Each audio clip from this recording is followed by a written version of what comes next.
بسم اللہ الرحمن الرحیم۔ السلام علیکم ناظرین کرام، میں ہوں شاہد محمود ناصر اور آپ دیکھ رہے ہیں میرا فیس بک اور یوٹیوب چینل۔ ناظرین کرام، محرم الحرام کا مقدس مہینہ ہمیں سکھاتا ہے کہ حق بات کسی بھی ظالم و جابر حکمران کے سامنے کہنے سے کبھی نہ ڈرو۔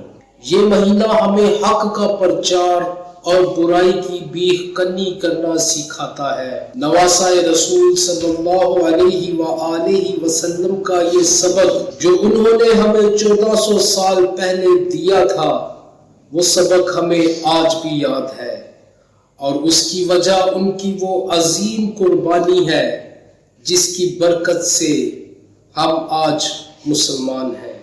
ریاست پاکستان اس وقت بہت سارے قاتلان حسین کے نقش قدم پر چلنے والوں کی بری نظروں کی زد میں ہے۔ امریکہ سے لے کر بھارت اور اسرائیل سے لے کر اس قوم میں چھپے غداروں تک، سب کے سب میرے ملک کی بنیادوں کو کھوکھلا کرنے میں ایڑی چوٹی کا زور لگا رہے ہیں۔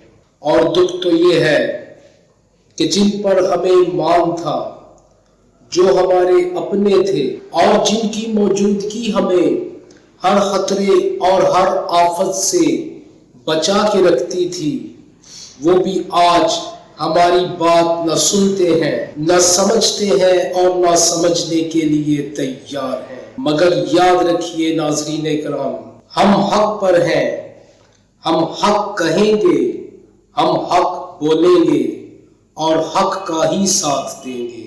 گردنیں کٹتی ہیں تو کٹ جائیں، جانیں جاتی ہیں تو چلی جائیں، مگر ہم حسین ابن علی کا دامن کسی بھی قیمت پر نہیں چھوڑیں گے۔ ناظرین کرام، خبروں کی طرف چلتے ہیں۔ اس وقت حکومت کا کاؤنٹ ڈاؤن شروع ہو چکا ہے۔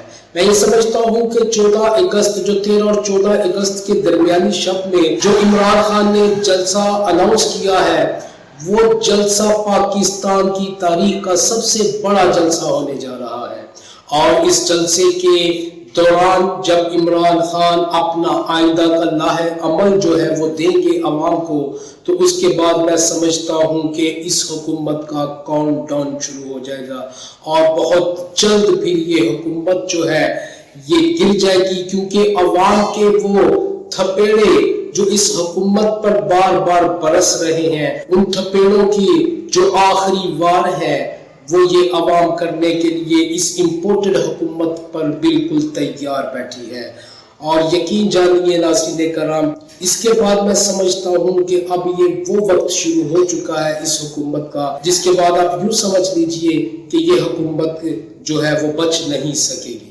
ناظرین کرام، رانا ثناء اللہ جو آج سے مہینہ دو پہلے ایک فرعون بنا ہوا تھا اور پاکستان کی عوام کے اوپر زبردست مظالم کروائے اس نے پولیس کے ذریعے، آج اسی رانا ثناء اللہ پر ترس آ رہا ہے، کیونکہ وہ رانا ثناء اللہ اب پنجاب کی حدود میں داخل نہیں ہو سکتا، کیونکہ جیسے ہی وہ پنجاب کی حدود میں داخل ہوگا رانا ثناء اللہ کو گرفتار کر لیا جائے گا۔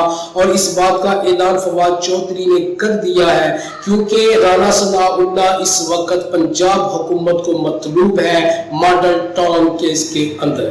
تو میں سمجھتا ہوں کہ اس وزارت کو چولہے میں ڈال دینا چاہیے، جس کے بعد بھی آپ نے گرفتار ہی ہونا ہے، اور گرفتار ہونا ضروری بھی ہے، کیونکہ ماڈل ٹاؤن میں جو لوگ شہید کیے گئے ان کو ابھی تک انصاف نہیں مل سکا، اور یہ انصاف اب جو ہے انشاءاللہ بہت جلد ان کو ملے گا۔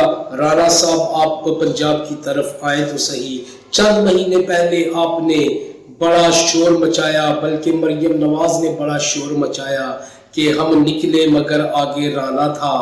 اب میں پوچھتا ہوں مریم نواز صاحبہ سے کہ اب بتائیے آپ کا رانا کہاں ہے؟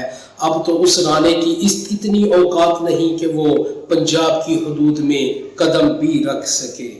ناظرین کرام، سلیم صافی نے ایک ٹویٹ ری ٹویٹ کیا تھا، ٹویٹ کو ری ٹویٹ کیا تھا، ایک 17 سالہ لڑکے کی جو ہے وہ ٹویٹ تھی جس کو اس نے ری ٹویٹ کیا اور ایک نیا فساد کھڑا کر دیا اس ملک کے اندر۔ اگر سلیم صافی جیسے جو صحافی ہیں، بڑے صحافی،